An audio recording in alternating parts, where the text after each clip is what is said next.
kind of a relational capacity moment, and then we're gonna get into our instruction for today. I am very, everybody read this, what does that say? Are you enough to be your true self? Say it again. Are you enough to be your true self?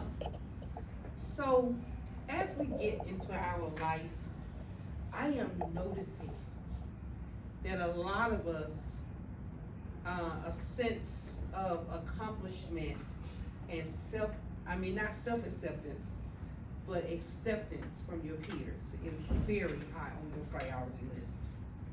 You understand? And it's concerning because that means that you are compromising your True self.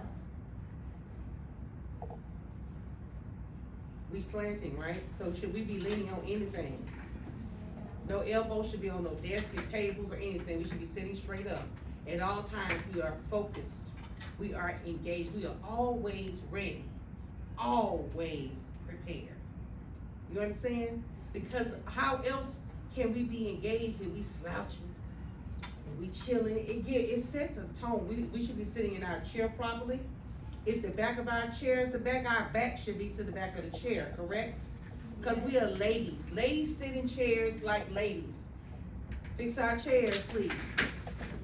All right, so let's make sure that we are, and this is important because first impressions are everlasting.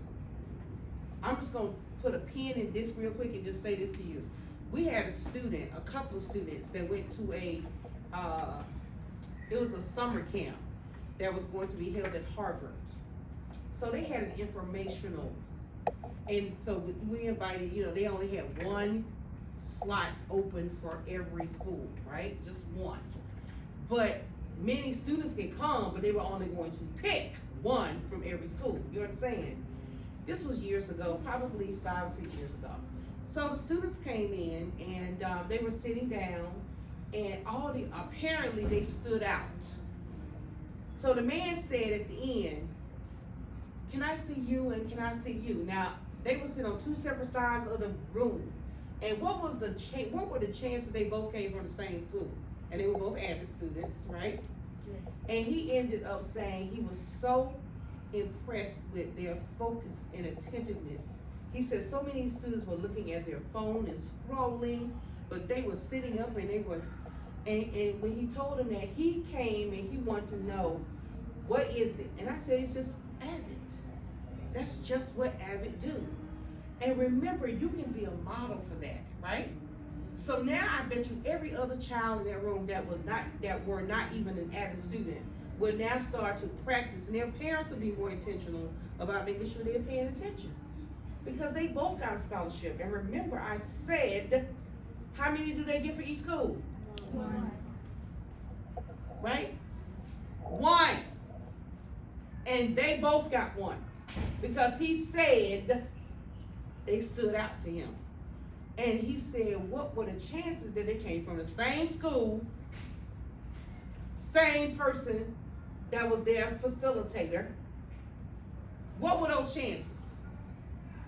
Because training and expectations carry you a long way. No matter where you are that person. You are your what?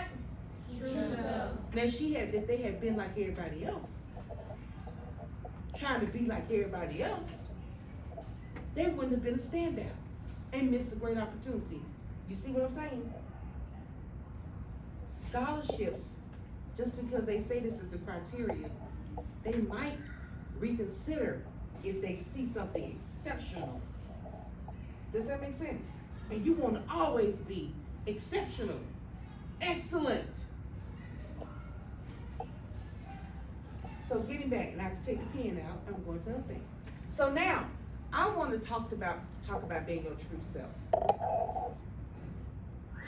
I'm noticing that when you see your friends running down the hall, you want to run down the hall. When you see your friends out of line, you supposed to be out of line. When you see them laughing, talking, you see them in the hallway, hey, that's unacceptable behavior, because on the hallway, we have a code zero policy in this building. Am I correct? You should be quiet, moving in the direction of your business. Whatever your business is, you need to be about that business. If it's going to the media center, going to the cafeteria, going to the restroom, you need to be about that business. Right? Correct? So what I'm seeing is that you will compromise everything to be a part of that thing. We in the assembly. Little girls, boys. You know how you sit and how you supposed to be. You sitting out chilling like everybody else. That's average. That's mediocre. And what do we know about mediocrity? What is it? What do we know about it in this class? It's not a choice. Not an option, not a choice. We don't operate in average. We don't have to be perfect, but we have to stand out and be our very best self. And if that means that if there were a bunch of white birds in the room and there was one black bird, the black bird gonna stand out. Right? Because it looks different. And sometimes it's not bad to be different. Especially when everything else not right. Hello? So when we look at this picture for our activity, I want you to think about that. Everybody say the mission is possible. The mission is possible. The mission is possible. The mission is possible. What is a mission? A journey. A journey or a goal or objective you have, right? And you want to achieve it, right? All missions, are they easy? No. Some people are good in math. Some people are good in ELA, science, math, social studies. You might not be good at everything. Does that mean you shouldn't try? Huh? No. You might have to work harder. You might have to study longer in math, but you might breeze through ELA. You might have to work harder. You understand? Yes. But guess what? The mission is what? Possible. You can still do it. Everything ain't gonna be easy, and everything not gonna come the same way for everybody. You understand? For me, I've been teaching 34 years. When they came up with this grand idea that we would be on a computer, I was like, oh no, I'm not doing that. I'm not doing that. Cause I know how to put some grades in on my paper, girl. I know how to maneuver the paper, girl. I know how to write those numbers in. I don't need no computer. This work really good. I don't need that. So it was a hard test to convince me, a 30 at that time, I think I was 27 years of teaching, that I was going to shift from writing everything down to putting it in the computer. But it happened eventually, because the mission is what? Possible. Baby, that was a hard one to convince me to do, because I was not doing it. I did everything I could. I made up every excuse. I said, oh, my computer broke. Oh, it won't cut on. Oh, my login don't work. Anything I can think of. Anything I can do to deter them from making me do it. Any excuse will work. If I thought I could get away with it, I did. That's why I tell y'all, excuses are unacceptable, because it hinders you. The thing. Okay? So what I want you all to know is that our little mouse left us. I'll put him back. But let's think about it. What does that picture say to you? He what? He can still try to achieve. Figure out a way to achieve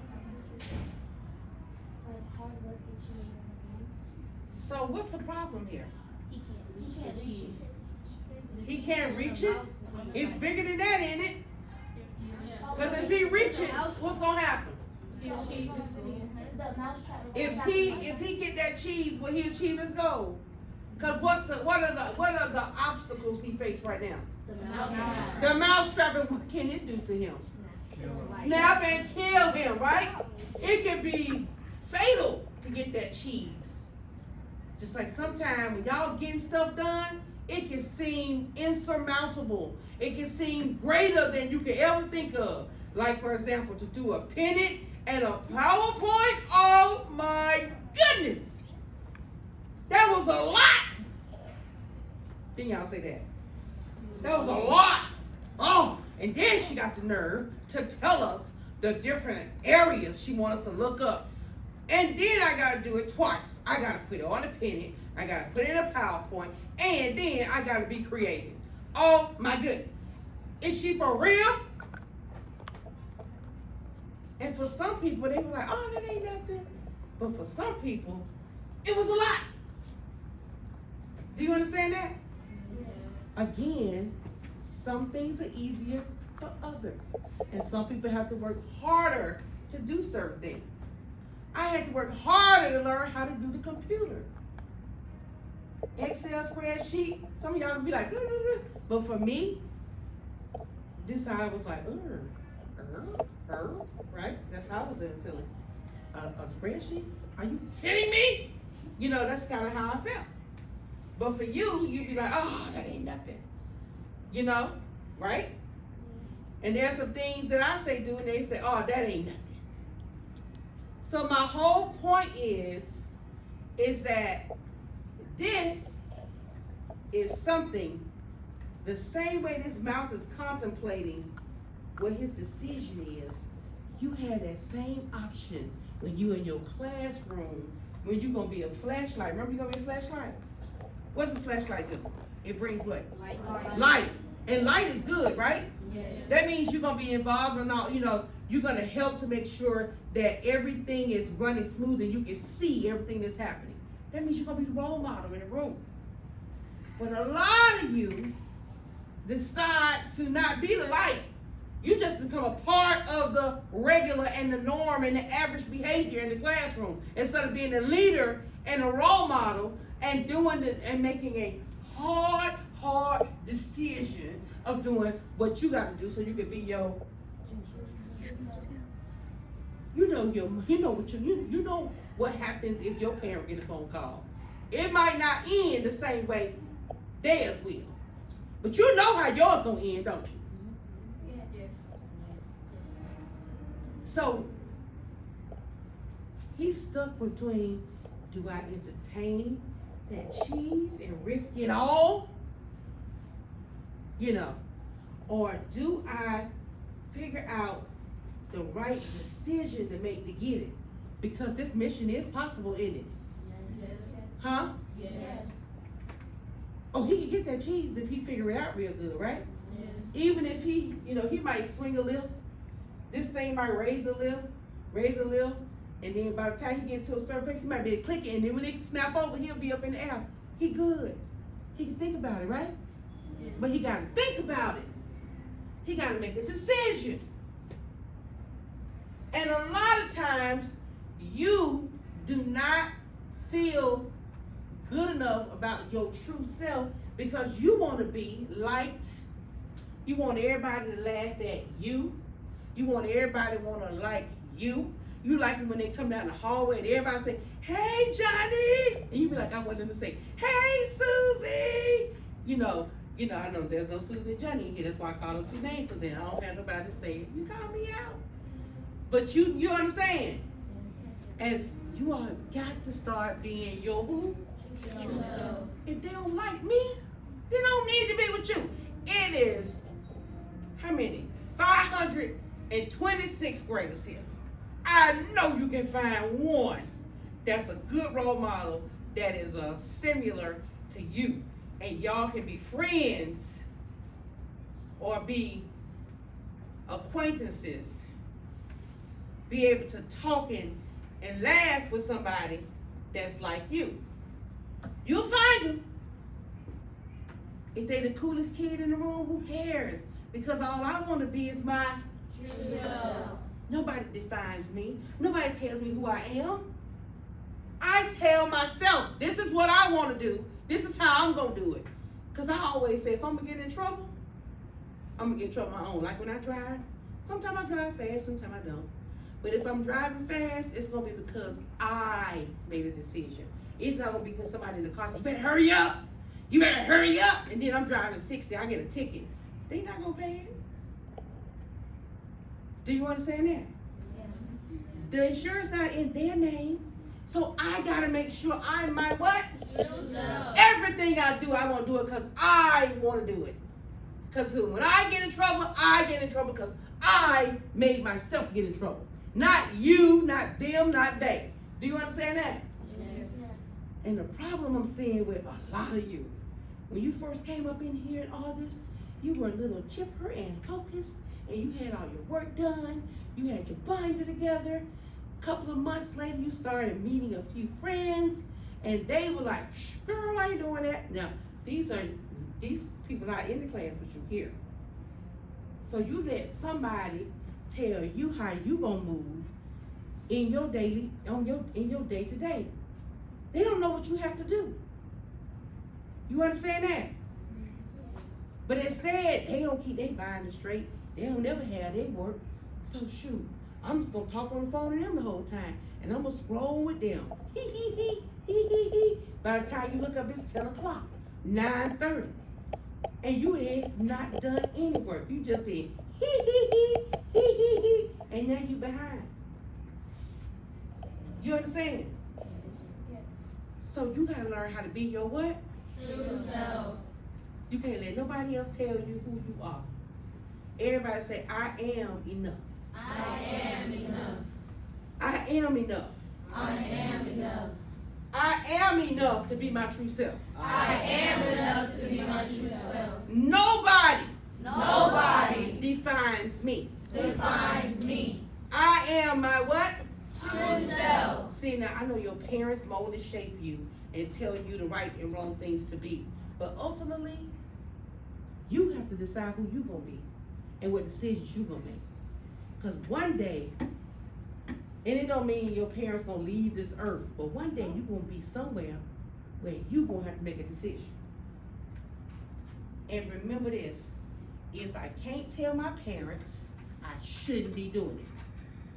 If I can't do it in front of my parents, I shouldn't be doing it. Is that clear? If I have to hide and do it, I shouldn't be doing it. Now you got logic sense. If I'm trying to get my mom a birthday gift or my dad a birthday gift, of course I'm hiding. I'm not talking about that kind of stuff. You know what I'm talking about. You know what I'm talking about. You understand? If somebody tell you you scared, you don't say, you right. That's how I used to be. You right. I am. Because you go home to my mama and my dad, you right. I'm scared. I am not doing that. I'm going this way. And I will take the hit. Because I already know what it looked like on the upside. You understand? So I just want you to remember. Again, I'm going to end this by saying what? I am what? Enough to be my true self. Say it again. I am to be my true self. Okay, good. So now I want to remind us of part 2. So here we have our objectives right here. Opportunity, knowledge, advancing college preparedness, where we have actually created our College Pennant, where we are getting college preparedness based on our career that we want to be. Remember we did our passion, right? We've been working on this for a minute now, right? Yeah. Now my passion and what I love to do. But the thing is, what career can I do to do that? Okay, I like to talk. So there are many options. I could be a news reporter, I could be a teacher, I could be a podcaster, I could be, there's just myriad of jobs, right? So which one do I want to do? So I used to say to myself, I want to be a news reporter. Just keeping it real, right? So I went to school, I got a speech communications degree. I pursued what I love to do. So for me, when I come to school to teach, or when I go and do public speaking, I'm not working. I'm having fun. I'm working, I'm making money, but I don't see it that way, because when you do what you love, you never work a day in your life. That's why I want you all to find your passion and find out what career go with that passion, what's required to do that career. And all of you, some of you found out that I don't have to go to college to do that career, but I do have to do some post-secondary things, right? What does post-secondary mean? After high school. After high school, I have to do some things so I can get this career. Whatever you do, always try to get the documentation that you've been trained. It's cool that grandmama gotta have a restaurant, and we've been cooking in that restaurant forever. But guess what? If you get you a certificate in culinary showing that you've been trained to cook, it looks better. You understand that? Hello? Yes. And you can go to a technical school, or you just go to a culinary school, or just to a cooking school, or take a couple of cooking classes and get some certificates. You don't have to do a lot. You just need to get something that say, I've been trained. You understand? Yes. You can still use grandmama recipe and still do the same stuff you've been doing, but always try to get something to say that I know what I'm doing.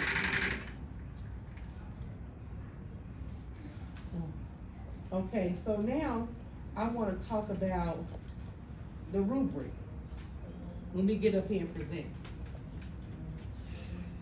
When we get up here and present. Okay? All right, so excuse me. So we have posture and eye contact. Y'all see that? What does that look like? Slanting, right? Should I be doing like this? No. Huh? No. Should I be reading like this the whole time? No. Stand like this? No. Exactly, I should stand like this. And I should look down, look up, because if I'm familiar with it, I shouldn't have to read the whole thing, right? All right, so what about my volume? Some of y'all been talking like this. But I got a really soft voice anyway. So I'm just gonna talk like this. But if somebody pinch me, I'm gonna say, ouch! No matter how soft my voice is. You understand that? So whatever that tone is, if you say, ouch! That's how loud you should be speaking when you talk. You understand that? Because I ain't never heard nobody get pinched. Listen. If you pinch somebody, your voice gonna elevate. You gonna get another pitch. You understand? Hello? Yes. I need that voice to come out. You understand that? If somebody make you mad, you gonna say, somebody make you mad.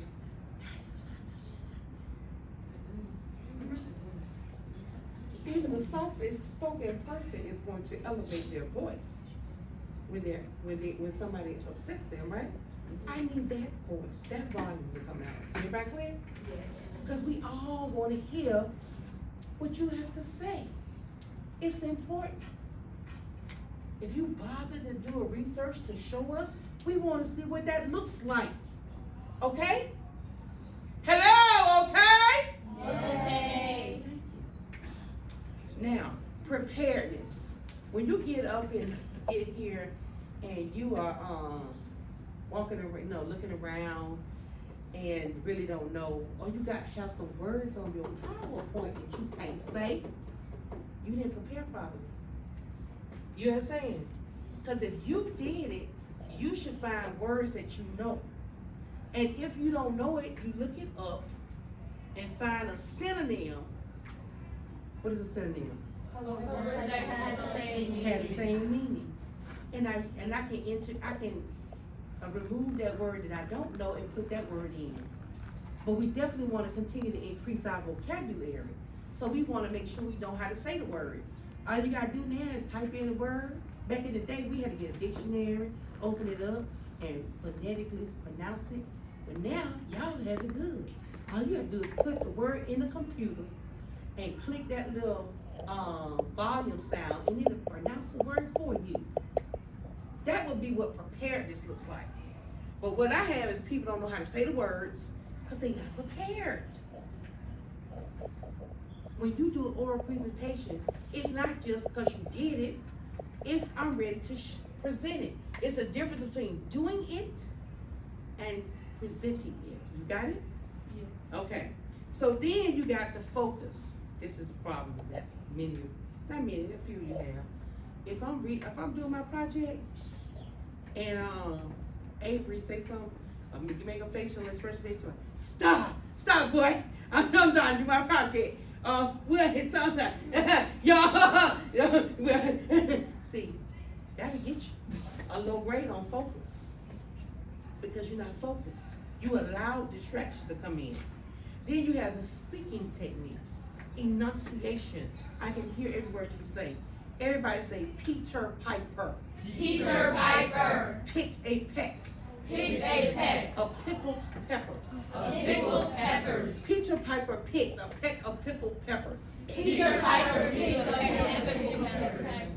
So basically, you heard every word I said, right? When somebody says Peter Piper picked a peck of pickled peppers, that's not enunciation. You understand? Yes. So then you look at organization. Organization meaning that you came up, you had it together. Good afternoon, class. I'm Miss Honeybee, and I'm going to talk about Georgia State University. For me, Clark Atlanta University. Clark Atlanta, baby. No, we're talking about Clark Atlanta University today. And then you understand what I'm saying? Yes. And that's how you come up. That's one part. And then you begin to talk about your project. Not when you got your project, you say, well, oh no, I meant to start with this. No, oh, I should have did this. You see how it did flow? It should be smooth. Y'all got me? Hello? So that's what I'm saying. So I just wanted to make sure I reviewed to you what the presentation rubric and what each component on there looks like. We've gone over it before, but I want to make sure I don't miss it this time again. Everybody clear? Because I saw people get low scores on focus because they allowed their friends to distract them because they were laughing and doing all of that. Remember, you have to be your what? True self. Nobody's gonna get in my way of being. My what? True self. All right, so we've already had people that have already presented theirs, and so now we need another volunteer, or we can volunteer. You can be volunteered, or I can volunteer, or you can volunteer.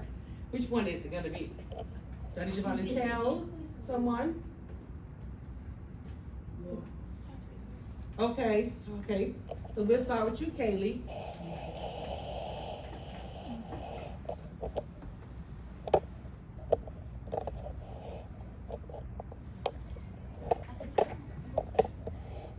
Okay. Well, Peyton, closer. No, go ahead, Miriam.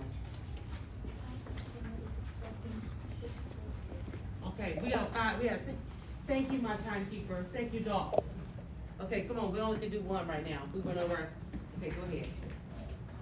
My name is Kaylee Knight, and I will be talking about Atlanta Technical College. Atlanta Technical College has a tuition that includes room and board for in-state people. For in-state scholars, it is $16,064. Then for people who come from out of state, it is $18,464. The average SAT scores for reading is 525, and not far behind that, the math scores for SAT at Atlanta Technical College is 521. The average GPA at Atlanta Technical College for the associate's degree is 2.6, and the certificate is 2.0. Five of the top five associate's degrees are computer and information sciences and support services, mechanical technologies, science technologies, construction, and human sciences. The percent of accepted students is 100%. The mascot is really none because they don't have one yet. The total number of undergraduates is 3,125. One of their interesting facts is 2 of the special study options are a nursing program and cosmetology. Another interesting fact is some of Atlanta Technical College's core values include excellence, integrity, respect, teamwork, professionalism, and diversity/inclusivism. That word is so inclusivity. That word is so hard to say. I get it because you got to. Some words just don't flow off your tongue very well. But you were close. Go ahead. Thank you. And Atlanta Technical College is located at 1560 Metropolitan Parkway, Southwest Atlanta, 30310.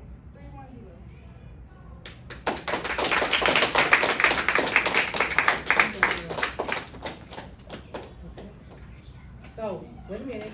So remember we had, y'all know what the expectations were, correct? Yes. Alright, so what happens is that, remember that if she kinda hit something but you wanted her to give more details, you would say what? I wonder. If she said something that you liked and it was good, cause she had everything there, what would you say? I really like. And if she didn't quite get something that was supposed to be there, but she missed, you know, like, let's just say she didn't tell you how many students, or say, she didn't say something, you would then say what? I would like to ask. I would like ask more, instead of saying, girl, you ain't say that, you missed that part. Instead of saying that, we were using our 3 sentence starters to have a positive conversation, to ask questions of our peers. So does anybody have any comments or questions they would like to ask Kaylee about her project? Yes, Dana. I really like how she made her College Pennant. It's very well organized, and I especially like the color she used. Awesome, awesome. Okay, Isabel. I would like to ask more about where the college is located. Okay. The college is about 39 minutes away from this school as of now. And if you really need to, I can give you more info. I can give you the address on a written down paper so you can see how far away it is from your house if you are thinking about going there for a part-time piece. Okay. And Carter. I wonder about the history of like Atlanta Technical College having no mascot. Like, is there any history behind it not having one, or did they just not choose one? There's really no history behind it. They just didn't choose one. Okay, so we got our 3 questions. And you all see, do you all see the significance of doing the I wonder? Because it you know, it doesn't make you feel like you didn't do something well. You know, I wonder, you know, cause you kinda should've gave me more details, but you didn't. But instead of me saying, you didn't say all that, girl, you gotta tell me how you all can be. But then if you said everything and I really loved it, then I can say I really like. You understand the importance of these sentence starters? And if you get in the habit of communicating with people using these instead of doing the reverse, the negative part, it makes it a little easier for them to answer your question and still feel confident about the work and the effort they put in. Y'all got it? Yes. So what kind of AVID clap we gonna give her? A golf clap. Okay, y'all ready? All right, 1, 2, ready, go.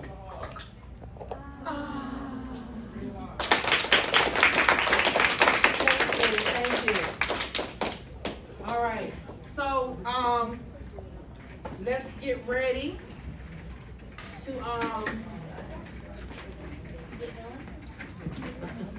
yes. And I don't know what happened.